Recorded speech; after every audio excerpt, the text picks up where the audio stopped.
Hey everyone, this is the FloTrack podcast. I'm Kevin. He is Gordon. FloTrackPodcast at gmail.com is the email address. This is the Wednesday show, middle of the week. Had the day off yesterday from podcasting. Gordon, tomorrow though, there'll be a FloTrack podcast reacting to the Oslo Diamond League, 3 p.m. Central Time, which I'm excited to bring you tomorrow. So we'll preview that meet, talk about world lead in the 800, and do some internet coach update. We got some updates from some previous people who wrote in, and also some new people who want some advice. Can't believe still people are asking for advice from us. No, to you, I understand, but from me, I appreciate it. It doesn't make sense in my head, but hey, I guess it is on the internet for a reason, I guess. So Mhm. we'll see. We'll see what happens in this next round of internet coaching. But yeah, I'm Yeah, excited and it's, for another weekend of track. Can't believe I feel like we've only had like 24-hour break, and now we're already getting ready for another big meet, and just the season is in full motion. mhm. Yeah, because then you got Paris Diamond League on Saturday, and then before you know it, it's USA's next week. I think we're flying out this time next week for Oh, USA's, whoa, we are, if I'm not and it's mistaken. Jamaican Yeah, trials as well. yeah. I didn't tell you this. I'm going to Jamaican Trials.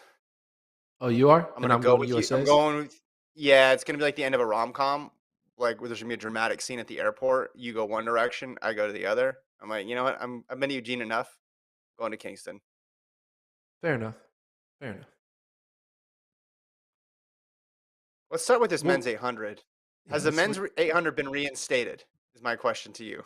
Has it been reinstated as a world championship event after what happened in Turku yesterday at the Continental Tour? um no, not yet. But Hold on, what was the rule? I thought all we needed was a world lead. We got a world lead. that is true. That is all we needed. But I want a little more. Max can run the event. Right now, okay, the event is back, but right now only Max Bergen is invited to go to the event. So basically we need to work our way on inviting the full field. So we can What have the about event. Zahafi?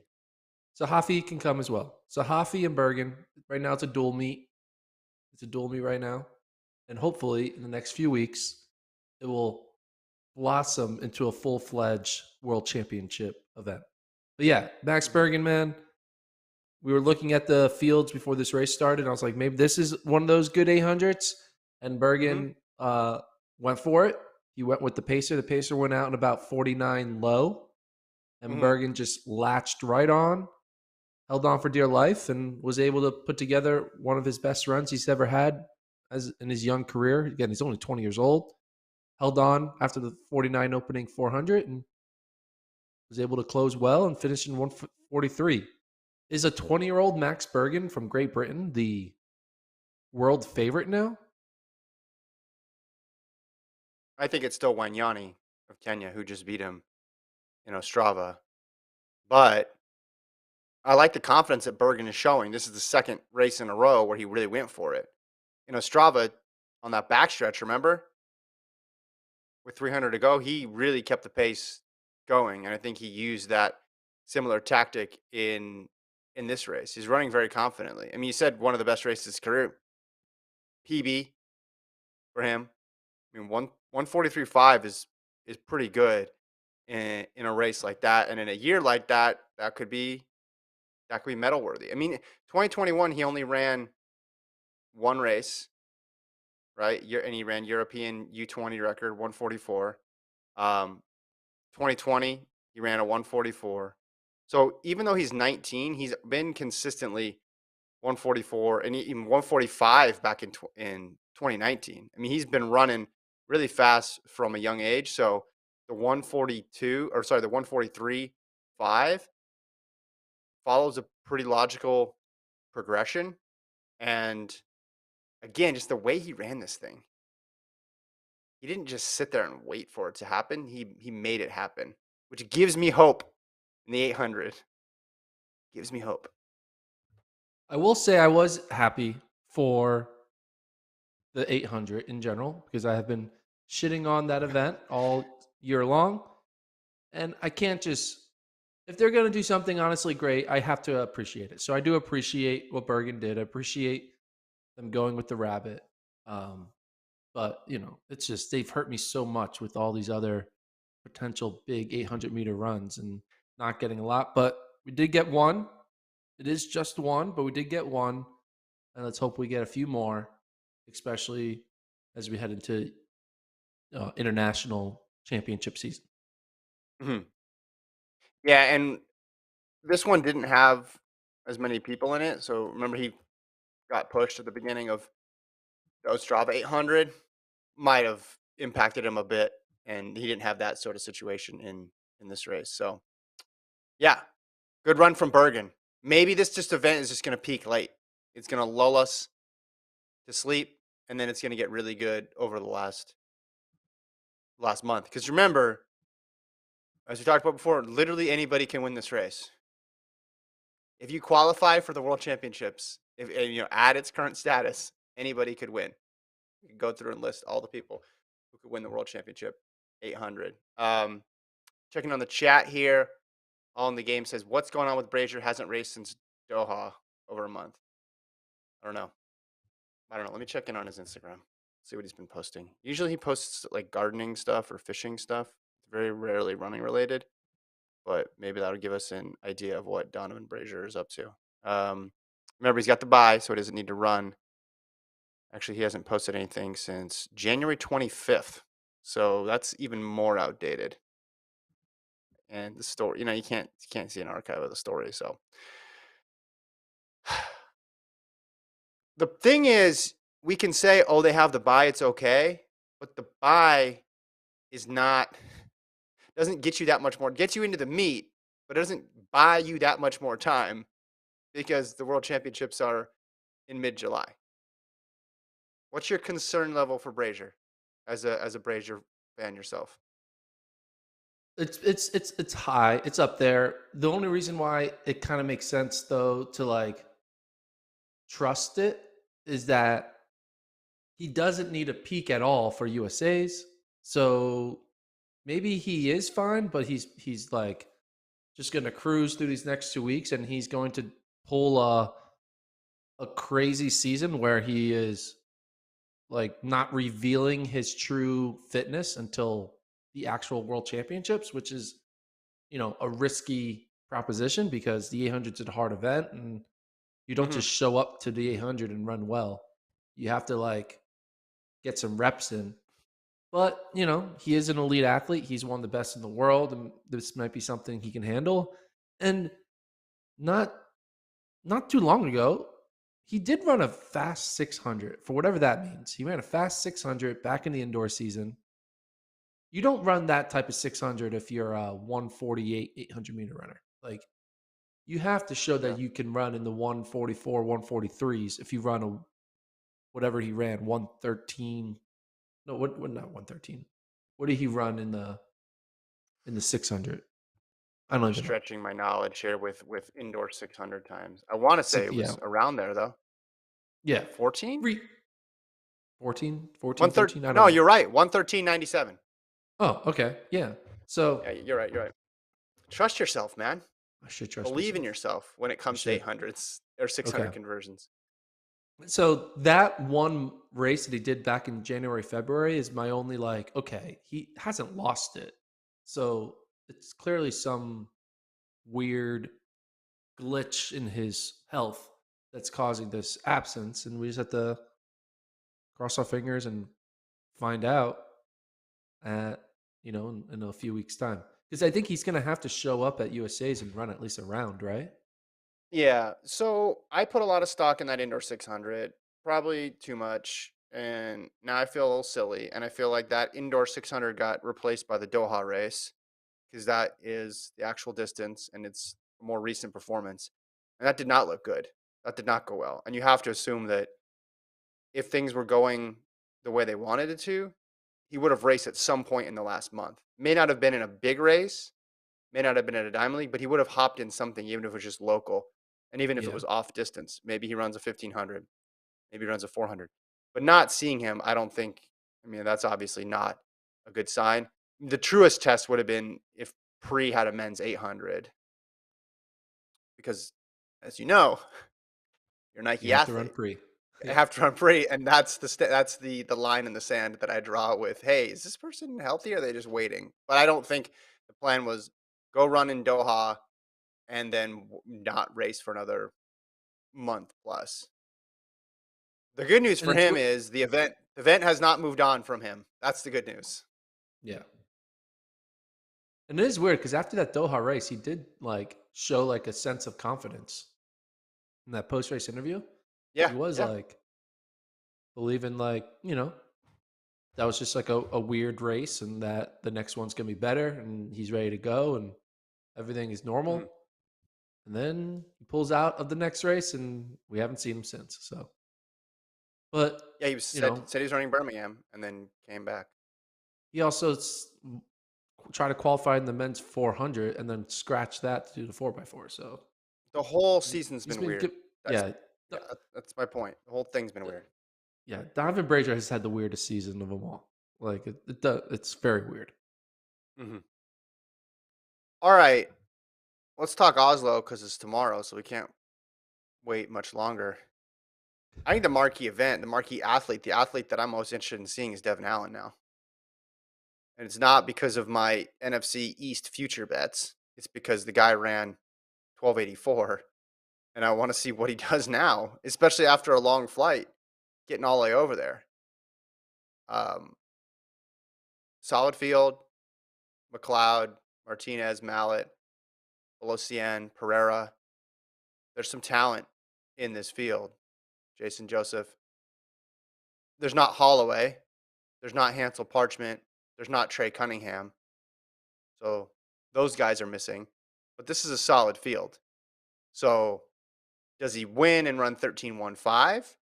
Does he get beat for whatever reason? Or does he possibly match or get somewhere near the 1284? I was talking about this last night on the other pod that I do, House of Run.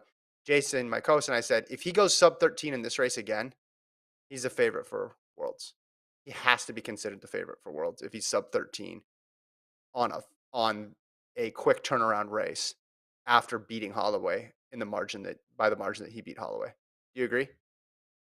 Yeah, I mean anything under 13 is like okay that you're turning not a fluke race but like a surprise race into a consistency, and then that's even harder to beat. I think Yeah. the likely outcome is we're gonna get a win that's like 13-11. A 13-11 Mm-hmm. win would be the likely outcome. I think the two weird outcomes or unexpected would be a loss because it's like, dude, how do you lose now? You run 1284. You're not going to lose to these 13-10 guys. That would be weird. And then also another weird result would be him breaking 13 again, having another 12-9, 12-8 type race. And then you're like, all right, we need to recalibrate this whole Grant Holloway is the future of the men's 110 Yeah. hurdles because Devin Allen is just coming in and trying to grab that throne right before our eyes. Yeah. Right before he pieces out. Yeah, right before he I leaves. wouldn't be surprised with the loss. I'll say that. If it's like really bad, if he gets fifth or something, then I would say that's more of an out. But if he goes, 13.15 and loses to McLeod, I think you can chalk that up to all right, tough turnaround. Or he hits a hurdle, something like that. I agree with you though. The another 12.8, 12.9 low outlier performance. I'd even say if he wins and goes 13.01, it's hard to argue that he's not the favorite after that. He's entered in Paris too on Saturday. So there's a possibility that by next week, we're talking about Allen on a 3 race win streak with 3 incredible times. Meanwhile, you look at Holloway's resume for 2022, outdoors, indoors, it was great. Outdoors was thin. It already was thin. And then he said he's not racing again until USA's. So again, no one's discounting Grant Holloway, which I know that's how this would get spun, right? We're going to have another situation where it's like, I proved everybody wrong. No one believed that I could do it. But if you have one guy who goes 1284, beats the number one guy, and then runs 2 more insanely fast times, you just, you have to pick him. You have to say he's the favorite at that point. Yeah, Doesn't mean he's a huge favorite, but you'd have to say that he is deserving of that top ranking just because the other person hasn't done it this outdoor season. And the one time they raced, the other person won by a sizable margin. I was thinking about how many U.S. athletes are going to run in this Oslo Diamond League and the Paris Diamond League with USA's being in basically 10 days in a week, or I guess 7 days now. And then I was realizing, wait, Devin Allen, he trains in Eugene. Does he train in Oregon? No, he's out in Maryland, I think. He's out Oh, in he's in Maryland. Annapolis. Oh, then this Yeah. changes the whole thing. Because I was thinking, oh, going home is going to Oregon, so therefore it's not going to USA's isn't another trip. It's basically your reset base station. But that they completely wrong because he trains in Maryland. Yeah, I'm pretty It sure is kind he's of it's gonna be a lot of turnaround, man. You're traveling to Europe, and then you're gonna get on a plane and go to Eugene, another different time zone. yeah. And you It got to focus on these USA trials because he has one bad race. Doesn't matter you run 1284, you're not on the team. So well, he's coached by Jamie Cook, who coaches at Navy. So he's working out at Navy. And I don't know, you can tell me from the football perspective, like he's doing the football stuff, right? Like is he checking in with the team at this point? He talked about OTAs in the post race interview. yeah, OTAs I think are over.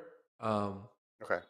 so I don't think he needs to check in with the team until back till training camp, which will be But August. that was probably another reason to be based in the East Coast Yeah, because you can but yeah, he's been there since 2020, I think. I mean, he was in Arizona training for a while, which is where he wait, OTAs was June 14th to 16th? no, That's it? that that's mini Oh, camp. okay. I was gonna say But that's he I might hear a lot about a thing that only happens for 3 days. 3 days, that's it. All he's right, I'm learning. he's not gonna probably have to go to that because he's given an exceptions because they understand he's a professional track and field athlete, and so I'm sure they worked out a deal like, hey, what's your schedule like? Okay, USA's we can't. I think the Philadelphia Eagles know who they signed. They signed a guy who's actively running in the pro circuit, so I'm sure he Yeah. has an exception. We have the possibility of an amazing high hurdle race at USA's. And I know there's some question, hey, is Grant going to go all the way through to the finals? I think he is just because I think he wants that title and he wants to get that win back. But don't forget what Trey Cunningham did at NCAA's with the 13 flat.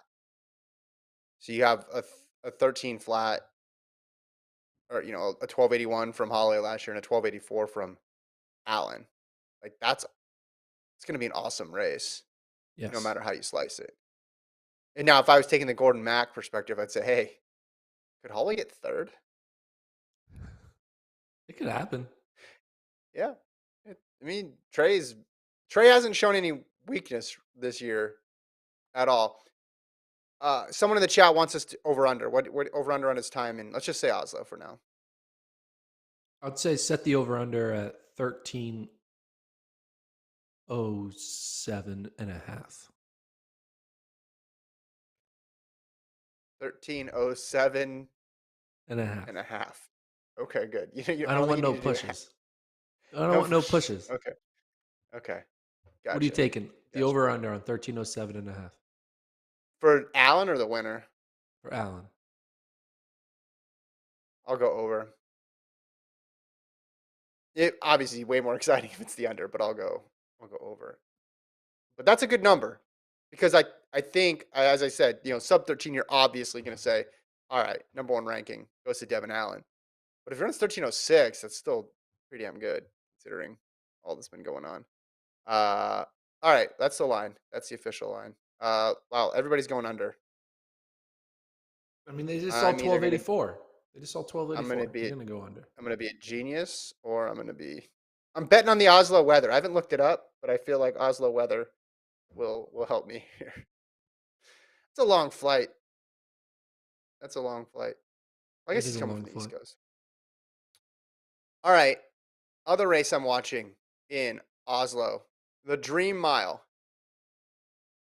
Probably one of the best named events in track and field. I'm going to say that. Jakob Speaking of Ingebrigtsen. the name Dream Mile, this race literally is a dream for Akbach, for Charles Grethen, for Katir, for Kip Rugat, for Whiteman. No, no, not Whiteman. And for Zelenki of Ethiopia. Zelecki of Ethiopia, because they've never run a mile before. So this is their dream. Mm, They get to run their first PB. ever mile because they have no lifetime PBs. So this is Yeah. a dream that is coming true for four of these athletes or five of these athletes. Hmm. Jakob, obviously the favorite, racing at home, or ran really well at pre-classic. Man, what an upset this would be if Oliver Hoare could beat Jakob at home. Don't know about the home track advantage metrics in track and field. Haven't looked up the advanced stats in that, but I think Jakob is going to win this thing. Katir, I'm interested in because he seems like he has all the potential in the world, but it's a bit all over the place in his results. And Whiteman's run really well this year. Gorley just picked up the the standard. How do you see this one going? In my mind, it's a dual meet between Ingebrigtsen and Hoare. Oliver Hoare, though, man, like I think he needs to time when he surprises the world. And I feel like if he were to win this race, it would not be good for his world championship medal potential. I mean, world Oh, championship gold potential. So I this is a think he bad needs take. to make sure he I doesn't can win the feel this race. coming. You got to Sick. save your wild win for the world championships, not for Oslo Diamond League. So if you feel like you have it, hold back and no finish that. Like let Ingebrigtsen have like, all right, I'm still the guy, still the king of the 1500. Let him have it. But over these 4 weeks, you have a little secret. And that secret is you usually would have won. And then you unleash it in the world championship final and you catch him by surprise. Because if Ingebrigtsen has Mm. this momentum, this mojo, 100 meters to go, and he's in the lead, he's going to be like, no one's catching me. I'm good. Smooth sailing, another goal. So you give him false hope of optimism. That's what you do, Oliver Hoare. Run for second. That's my free coaching advice for Oliver Hoare. Jeez. So in order to win gold, you must first lose in Oslo. Yes. That's Gordon's advice. Yeah, that's terrible advice. I like how you're thinking beating Ingebrigtsen would be a bad thing. Let's give him false hope. The guy who's the number one ranked miler in the world. I think he's got a lot of hope already. I don't think that'll change it at all. I disagree with you. I think he should try to win because that would be a huge moment in his career. And it would be a step up because right now he's in that group of guys we think of as challengers, but he hasn't done it yet. And I think the more people who beat Ingebrigtsen, which what this year is just Tefera indoors, right? And then obviously Cherry has beat him a bunch and beat him at the end of last year, so I'll count him in that as well. But the more people who beat him, I think the confidence builds within the group around them that hey, this guy, we can get this guy, even though Ingebrigtsen seems to be just getting better and better every year. But this is going to be a tall order at home, and they run similar types of races too. Like they both are not afraid of leading and pushing from far out. So I think that neutralizes Hoare's ability to win a bit, just because you think, well, there's no style of race that can develop. It's like giving him a clear advantage because they're pretty similar, just in terms of Yeah. the type of race that they want. But yeah, I think he should try to win the race. That's usually my philosophy. I'm going to hold down with my philosophy. I think you should try to lose the race. You should try to win in your head, but lose physically. Set yourself up for the surprise of the century in Eugene 4 weeks from now. Still go out and run Mm. well. Run your 3:49, so you show that you're not. Don't go out there and run 4:01, whatever. But Yeah, I get mean, that well, mental yeah, edge. that would be interesting. just just get the win, so he knows you're beaten, but then jog the last 10 and have him pass you. Just give Yeah, away the money and the fast time. yeah. Give away the All money. right, that's not gonna happen. Women's 8 you got Keely Hodgkinson, Natoya Gould, Laura Muir, Gemma Riki, Halima Nakai. Hodgkinson without Mo in there is the clear favorite. We want to see Mo versus Hodgkinson, but in the meantime, we're getting pretty solid races of Mo versus everybody but Hodgkinson and Hodgkinson versus everybody but Mo. There's some names missing here, but this is a pretty good field. A lot of I have a question for 150s, you. 157s, 158s there. Sure. What's your question? Is there anything Hodgkinson could do in this race that would make you think a thing Mo is vulnerable? How fast would Hodgkinson have to run in this race for you to be like, watch out, a thing Mo? Because even if she would run 156, you'd be like, a thing Mo's fine, right? 55 would be my number. If so she ran 155, you think Mo would be worried? Or not Yeah. worried. She wouldn't No, be worried, no. but you would be worried for the chance of her losing. I would, yeah, that would increase, obviously. Because if she can run 155 now, my thought process would be, well, in the championship, she could go 154, which is faster than a thing Mo can go. Now, I think a thing Mo can go faster, Yeah, obviously, right. but That's she the hasn't thing. done it yet. So you're at least putting some pressure on her.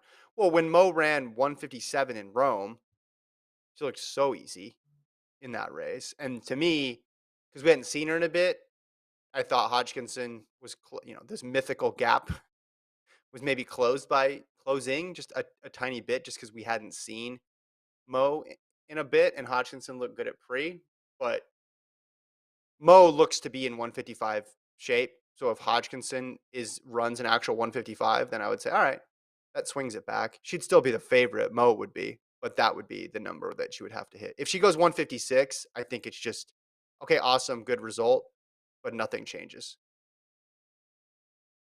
Fair enough. I agree with that. I think Keely would need to run 154 for me to believe that a thing Mo is Whoa, vulnerable. well, yeah, That shows how that good I think a that's thing Mo is. aggressive. That's aggressive. But I think, I think, I think she'd be happy with the 56. 55 is where I would see it start to move, and then 54 would be a whole nother. Oh That's game. emergency Yep. podcast territory. Well, I guess we are recording a podcast after that, so that's me screaming about it in the open territory. I don't know. Woo. All right. What else do we got in Oslo?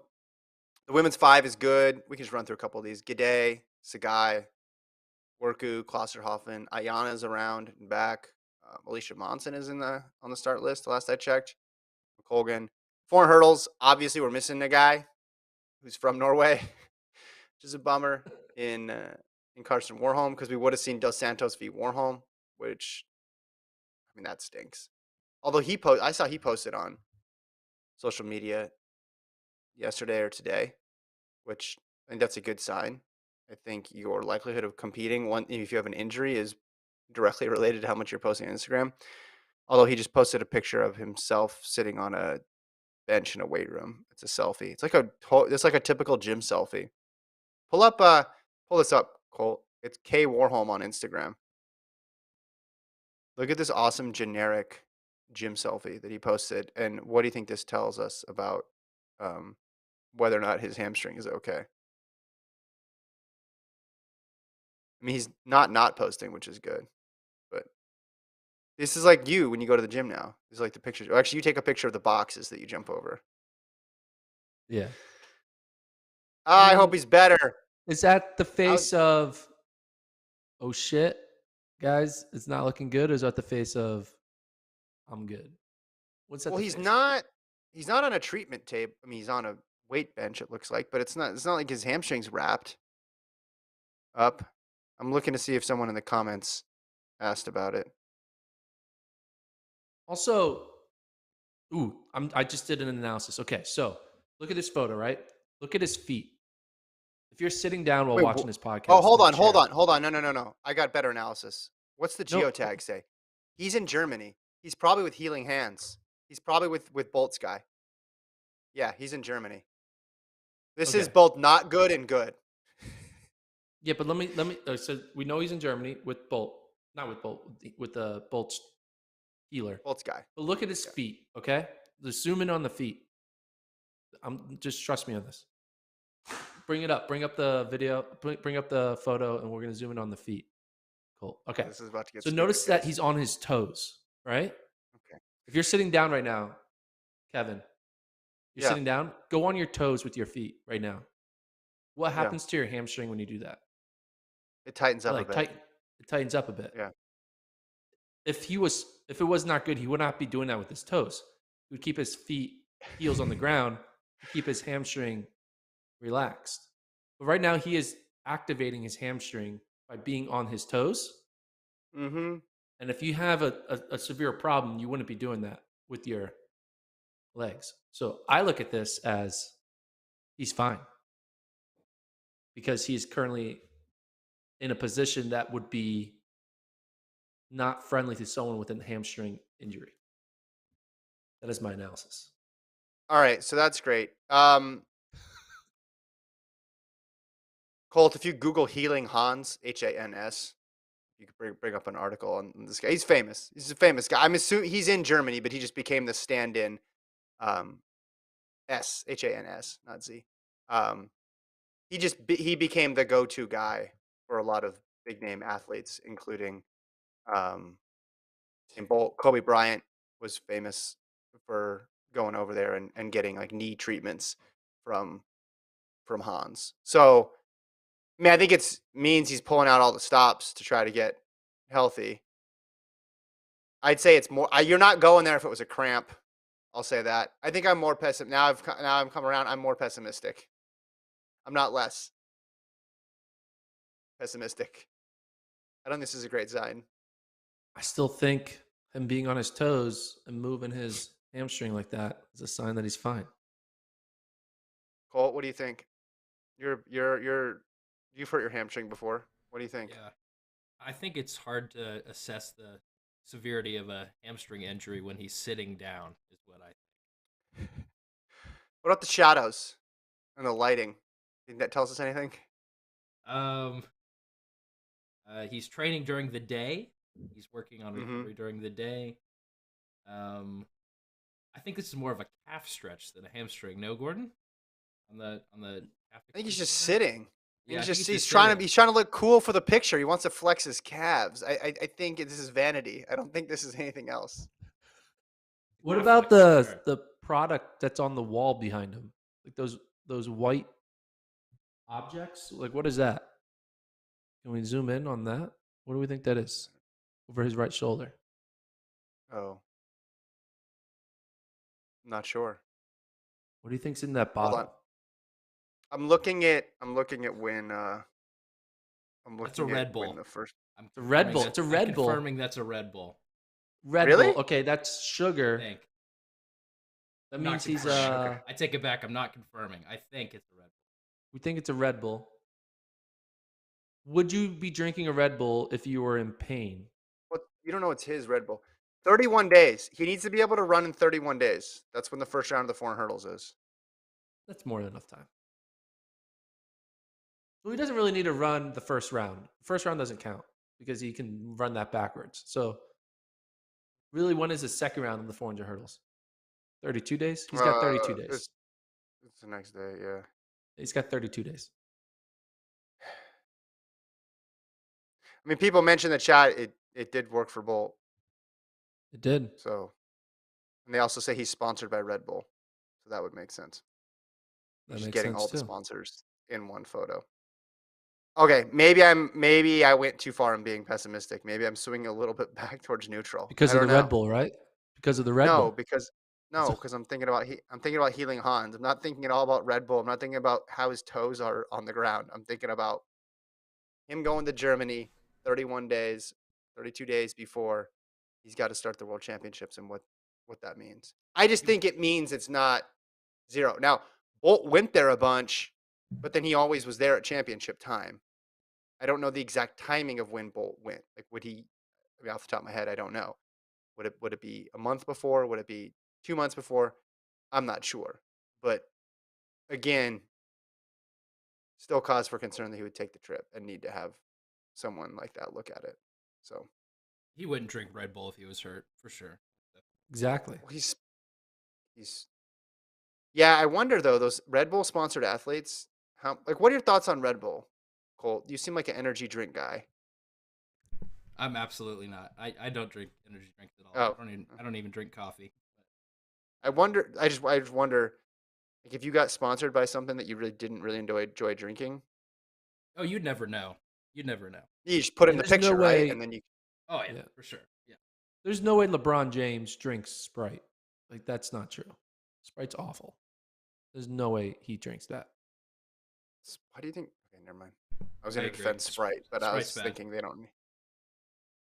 Well, I think bad or bad for you. The reason he wouldn't drink it, I would think more because it has a ton of sugar and Yeah, not the best thing for him to put in his body. Yeah. All right, let's keep going. Good analysis there. That's all I got pretty much on Oslo. I mean, Karani, I have one James thing in the about 400, Oslo.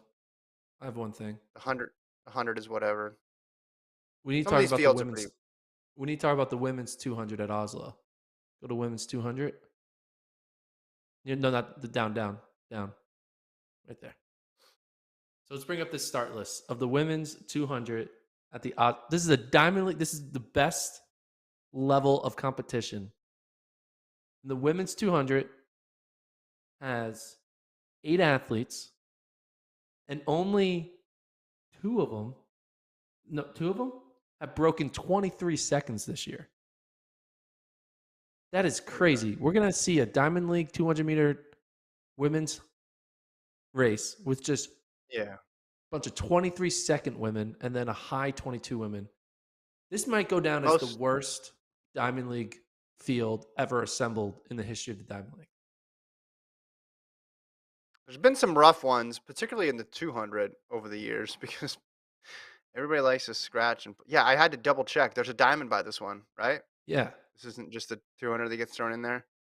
I guess this is the result of all of the top people being, or most of the top people, U.S., Jamaica, and then their trials coming next week, and then Dina Asher Smith not running because the men's hundred's not good either, but it definitely has more recognizable people Yeah. in this. Like Right, I've what the never heard of any of these fastest women. Kadari just ran in that 200 in Rome. But yeah, season best 22:83 ish PB. I mean Dobbin. I've heard of Beth Dobbin. Beth Dobbin might win 22:50. Jamil Samuel, It's I've heard she's been around. There's definitely some people on here that are not household names to say the least. yeah. But I would feel bad if I was a Diamond League that was right next to the global, like the national championship weekend for U.S. and Jamaica. That's tough Yeah, that's because you true. rely on a lot of those athletes to help strengthen the field. Because if you threw a Gabby Thomas in here and a Sharika Jackson, all of a sudden it's like, all right, awesome. We got a showdown between Gabby Thomas and Sharika Jackson. That's the Yeah. story. Instead, you just gotta let's keep going down the list, keep going down the list. Who's available? Who's available? And then I think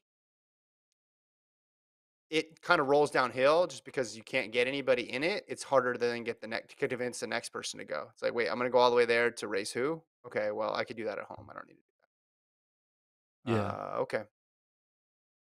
But it's just like there's someone is going to get like max amount of points for winning that one race, and someone who gets Yeah, third in a race behind, Sharika and Elaine Thompson Hurrah is getting less yeah, credit for their third place finish in that race versus winning this race.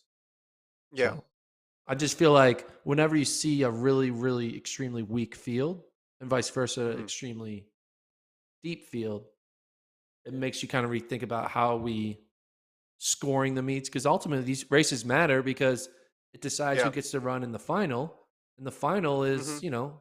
a potential, obviously more prize money, potential to get a bye to Worlds. There's just a lot to that, and you you don't like it when these kind of wild card type moments can get kind of screwed up by seeing a women's 200 with just 3 women who've broken 23 seconds this year, and not Yeah. even like that fast, like 23, 22 high. So Mhm. I was just interested seeing that, our eyes have been glued to all the women's sprint events all season long because of, what the college women have been doing, obviously what the Jamaicans have been doing, and what some of the, Sha'Carri and Gabby Thomas and all the other top Americans have been doing. So to like, first thing I did when I opened up the start list is I went to the women's 200 and clicked on that event, and I was like, you got to be kidding me. There's nothing here. Mhm. So maybe that's why I'm a little want to bring it up, a little peeved about it, because it's like, why have the event if you're not going to have any of the stars that all are, from US and Jamaica? But I get it. The trials for both countries are next week, and they're probably all like, nah, we're good. Call us after we qualify for our world team. Yeah. All right, let's do an update on some internet coach stuff. Do you remember T. Roy, who wrote in trying to qualify for the Olympic trials I marathon? do. He wanted 2:17:59. I think it was one of the first submissions on Internet Coach. And he was going to race a marathon on June 4th in Stockholm. An update. He says, thanks for the advice, in quotes. I really appreciate it. I will say I think Colt's water advice was, in fact, the most helpful. Colt out here just changing lives. Thank you. Thank you. So I failed. 2:22:26 is my time. 19 seconds off my PR and over 4 minutes off Olympic trials qualifier. I'm actually not too disappointed with the result because this is a course with 730 feet of elevation and it starts in the hottest part of the day in June. So I know I have a couple more minutes on a fast course. He attached a screenshot of his splits. He started my watch early, so I was unsure about how fast I was going. Just ran what felt easy. The clock at 5K ended up saying 15:38, so quite a bit too fast, which I maybe paid for later. Went through the half a bit faster, but about correct. Um, I did finish 2 places ahead of a guy who ran 2:17 mid in Hamburg this April and 2:16:45 in Valencia. So this shows I'm in good shape to hit my goal in good conditions. This brings me to the advice I took from y'all. The water advice is obviously gold. I'm also taking Gordon's race advice. So I will do Amsterdam in the fall. Then if that doesn't work out, maybe another shot in Valencia.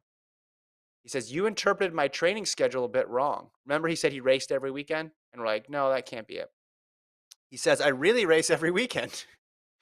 In Europe, there are enough road races to do this. I understand why you're confused by this because it is unconventional, but solo marathon workouts are so hard. 16-mile marathon tempo is miserable, but racing a half marathon is easy.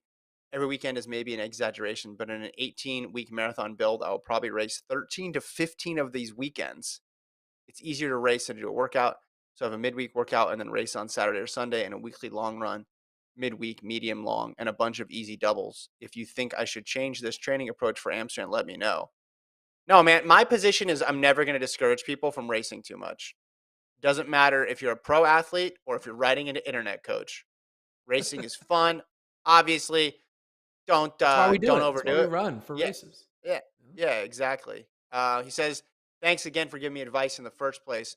Sorry I couldn't keep your coaching record of getting people to the Olympic trials at 100%, but maybe if I come back in the fall, you'll end up batting 1,000 at 1 for 1. Cheers." So good update there. It does make Um, sense, like, you know, depending on his like situation, training for a marathon is like mentally challenging because you have to put so many miles on your feet, on your yeah. legs, and time out on the roads. And like, if it makes sense, if you have to do an 18 miler by yourself, just listening to a podcast in Mm-hmm. whenever in the morning, and you can kind of change that to be like a fun little, all right, I'm going. There's a big crowd putting on a bib, and you're doing it now with a group of the community. It Yeah, can yeah, make those 18 milers, those 12 milers, just feel easier because mentally your brain is more stimulated with the excitement of yeah, being in a race. So in a way, it makes sense. That should be like that could be a business model. Putting on races for people's long runs, where they're like, "Are you tired of doing your long runs by yourself with no one around and no, Wait, did you just and invent a training group? yeah, Jordan just no, invented it's not a training training groups. group. It's not a training group. We put on races that so you're able to kind of tackle your long runs, not by yourself, and then not in a training atmosphere, but it's like a fun little fake race atmosphere. Because I would have more fun running a 5K when it's associated to a race than just going out and running a 5K. I'm going to So work like on this. instead of an Airbnb, a whole bunch of rooms grouped together on like 5 or 6 stories, and there's like a concierge, like one person who controls it. Maybe there's a continental Yeah. breakfast and a Yeah, weight something like room. that. What do we call it? What do we call I don't know. Something starts with the letter H or something. it? Hotel.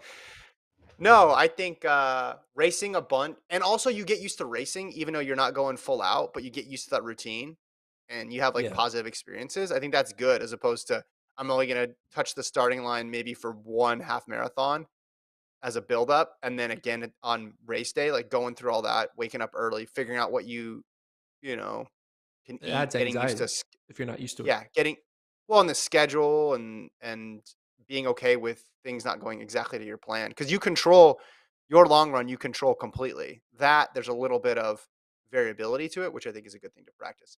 All right, Yeah. I want to go to another person, another update. Matthew, remember he wrote in Gordon, 800. You gave him the workouts to run. I I gave him the did. race plan. Colt gave him some advice. I think it was probably about water because that seems to be Colt's jam. Um, he went and ran it. He went and ran it and he filmed it. Let's see it. Okay, so you self-filmed it too, because he Yeah, put we'll the skip. I here's think his he's little going the wrong highlight way of it. around the track. Well, he's going the wrong way around the track, I think. Maybe not though. He Um, could have the camera on selfie mode, so it looks oh, like he's okay. going the wrong way. There's no way he Interesting. would run the opposite direction. That makes no sense.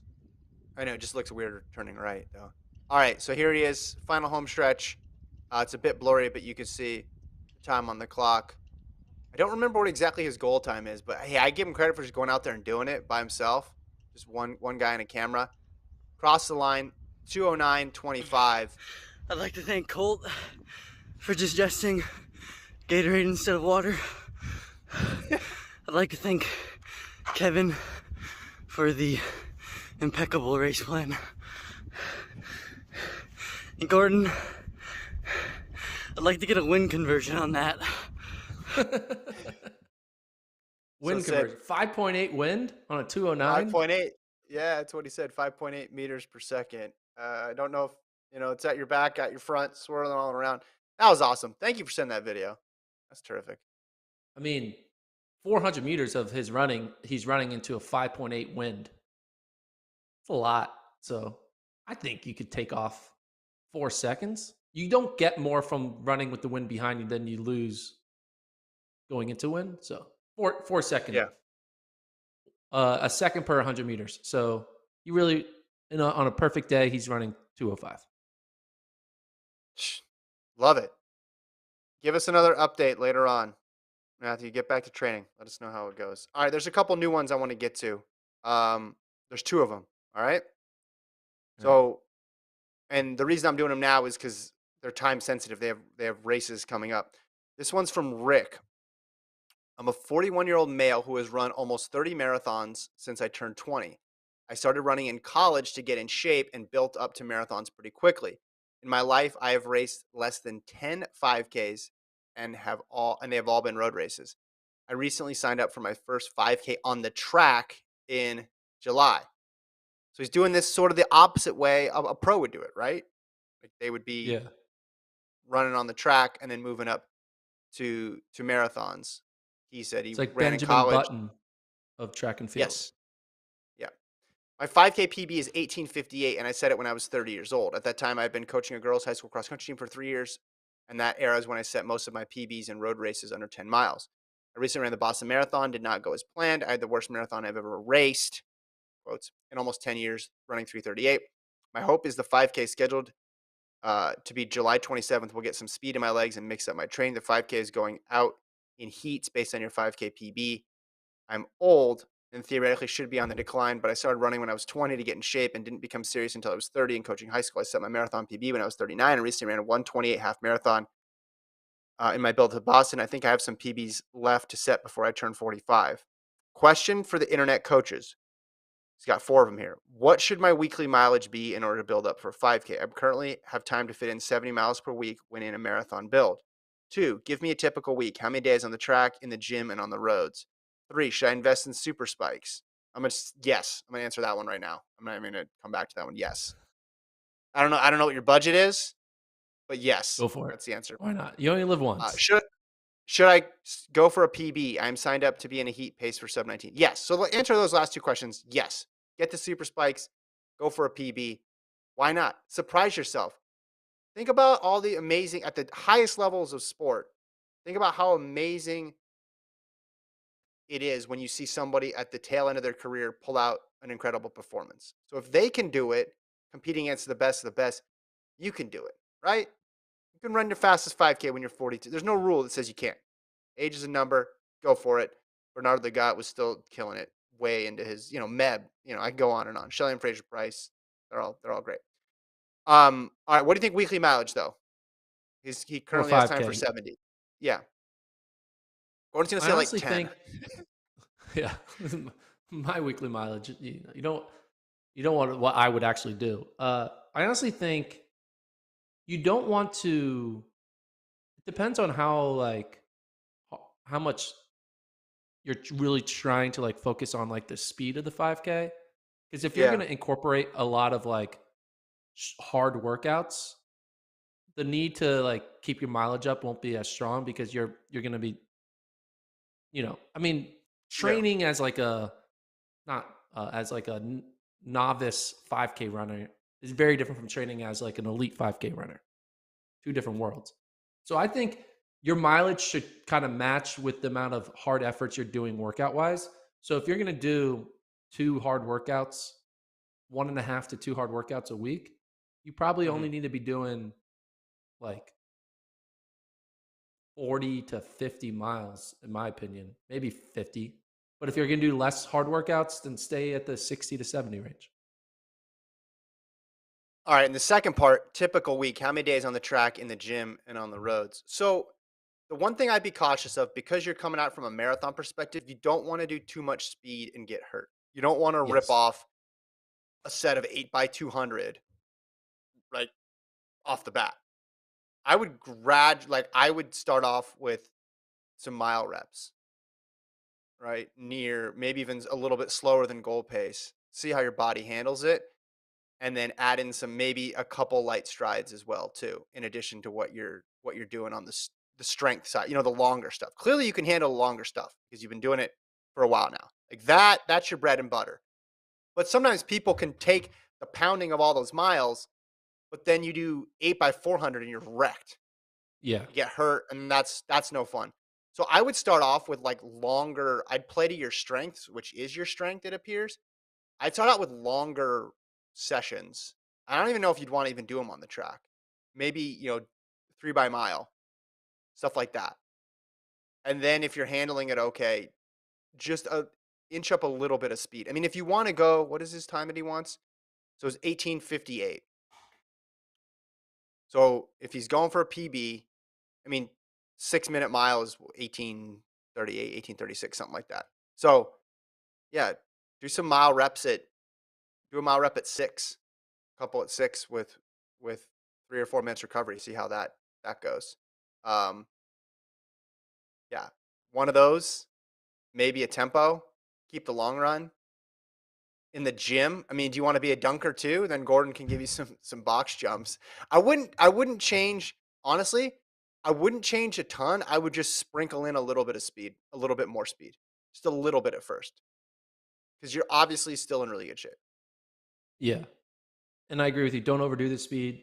Your marathon training is very different from 5K training when it comes to like just like your must I, I think you need to be able to reteach your legs what 5K pace is because Yeah. 5K pace, the first mile of a 5K is very different from the first mile of a marathon.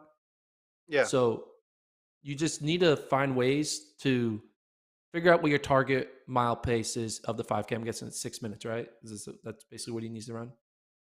6 Oh, minute he'd go pace. slower than that. He'd go slower than that. A little bit slower. Yeah, he'd go like 6:05s and still get it. 605. Yeah. But like you need to do as many in all your workouts, you need to train your legs to know what 605 pace is as often as Yeah. possible. So however you do And the you want to go a workouts, little.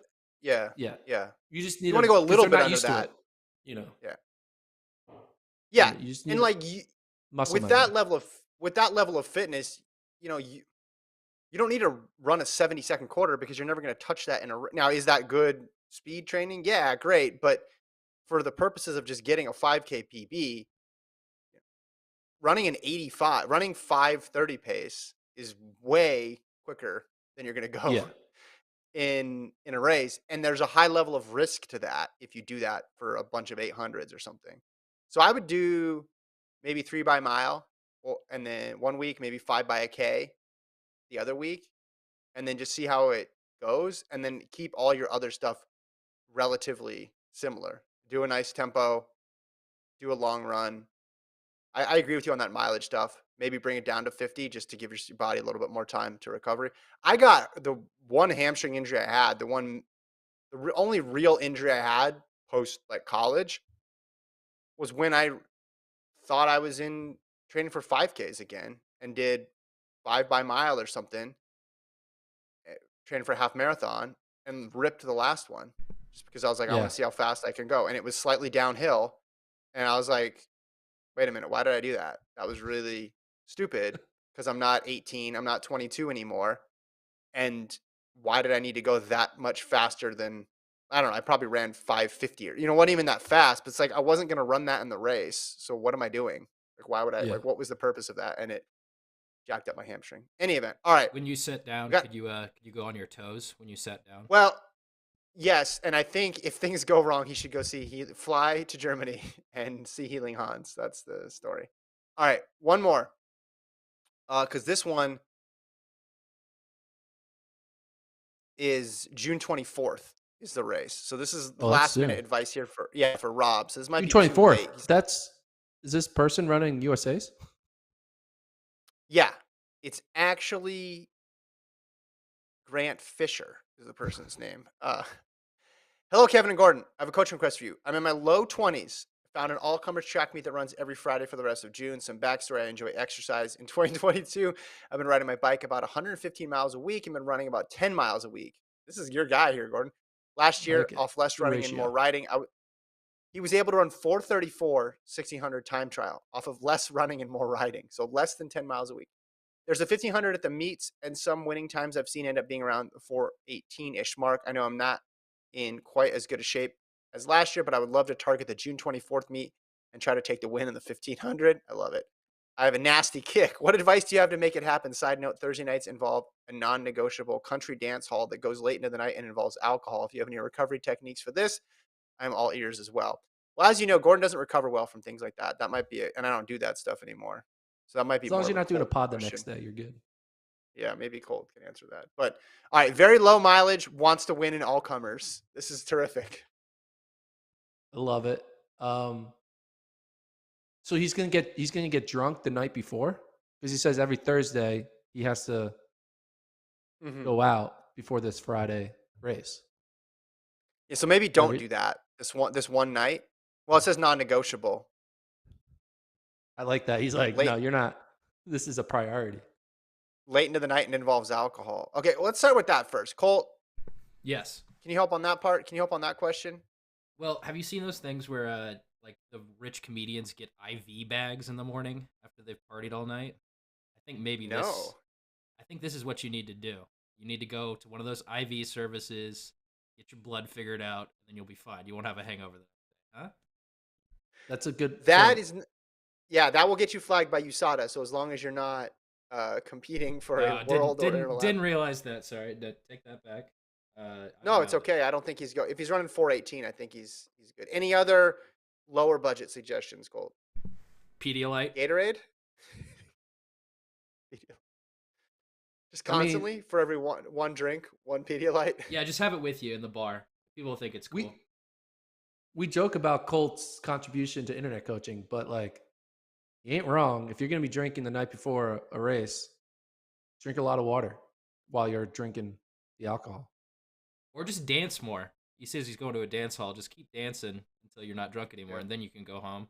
You will be tired from the dancing, though. I don't know if we're talking about that as a factor as well. Yeah, that could hurt. Listen, I mean, we got late advice here, obviously, because this race is going to happen in a week. So I don't know what can help you more. You're already only running 10 miles a week, so I'd say any amount of running is probably going to, in the longer term, is going to help you. I almost think of it in the opposite way of the other emailer, where you're young, right, and you want to run the mile fast. Add in a couple quick snappy sessions. add in some twos, right? Not a ton of mileage, but get your legs turning over. You're on the bike a lot. Probably got a decent endurance base. That's what I got. That's my best stuff. Yeah. You're young enough that you're not going to hurt yourself by running quick on the track at 200 or 400. So run something And if quick. you are, just go back to biking. Yeah, exactly. Or here's what this is more of a race tactics question now because we're a week out, right? Yeah. Don't take the lead until the last 100. That's what you should do. So we can't really give you a workout in 9 days that's going to help you, but we can tell you what to do at the bar the night before. Colt handled that pretty well. And we can tell you tactics wise and buy super shoes as well. So those are 3 things that you can do. Speaking of tactics, this is an all comers meet. So there's going to be Don't people. be an Ingebrigtsen, be a Centro. Yeah. There's going to be people in this race who are not going to be race savvy. There's going to be people who think they are fitter than they are in this race because it's right. So be prepared for there to be maybe 1 to 2 people who run out of their comfort level way too early. Yeah. And know that they're going to come back to you because Sure. be prepared for there to be try to be in second place of the chase pack because that chase pack will catch the guys who are up front going out too hard in the opening 600s. They'll fall back. They won't have a kick in the final 300. Yeah. Don't try to go with the leader. Try to go with where the pack goes and But trust that they will come back to you. You can tell a little bit. It's When all he says comers. he's trying to go for the win, he might overthink it and be like, all right, I'm going for the win. I got to be in second place the entire time. Yeah. I guess I should. Yeah. No. That's good advice too. Within reason. Don't run at it. But I'm saying don't lead until you have to. That's my thing. Just hang Don't lead on. until you have to. It's a famous quote. Yeah. T-shirt. Don't lead until you have to. My coach used to say, "You lead, you lose." That's just sort of the way it goes. Like don't do any extra work. But you're right. You're not going to have a detailed bio of everybody in the race. You're not going to know their strengths and weaknesses. You're not going to know who's going to run a minute positive split in a 1500. So don't be stupid, but also you don't get an award for leading after 3 laps. So if your goal is to win, sit. Again, channel your inner centro. You don't need to do a Ingebrigtsen mid-race move. You don't need to be Oliver Hoare out there. You don't need to be Stuart McSwain, right? Just wait. Even if it feels and then slow. wait some more. Yeah, even if it feels slow, if you're racing to win and not for the time, then don't even worry about that if it feels slow. Trust your kick. I'm starting to feel like I do a good job. This is bad. I'm like starting to think that I'm actually qualified now for this stuff. And people are writing in, so that makes my me one nervous. last All right. Hail Mary suggestion is get a buddy who's you're friends with. Get him to get into the race and pay him $20. Buy him a beer at the bar the night before at this whatever mandatory drinking session. Yeah. Say, hey man, I need you to come in the race and tell him to control it by going to the front, slowing it down, not letting him control the pace of the race so you can be set up for victory. So basically go in there and collude with another runner. A rabbit. No, you're not colluding. It's a rabbit. Want. Or yeah, just but say, it's a hey, rabbit that only he knows is rabbiting. So that's kind of a little cool. No, you just say, hey, whatever pace you're going to run, find a buddy who can run that for 800 and then say, hey, can you run with me for 800 just so I stay on pace? And then they can, then they can either step off or they can just start jogging. It's all comers. So I'm sure there's going to be people running slower than that person. That's a good idea too. So money that you need to spend, Pedialyte, super spikes, a buddy for rabbiting. What you gain with that investment is the pride of winning an all-comers 1500 in 418. And that, my friend, you'll never forget about the rest of your life. It'll be worth it. Send us photos. Send us a race recap. All right. Appreciate everybody writing in. Remember the email is FloTrackPodcast@gmail.com. Guess my PR or internet coach. You can put that in there in the subject line. I'll be back tomorrow. Oslo Diamond League recap coming at after that meet in Oslo, 3 p.m. Central. Is that what we're saying? I think it's 3. Yeah, 3. 3 p.m. Central. Yeah, we'll talk to you guys tomorrow. Thanks, Colt.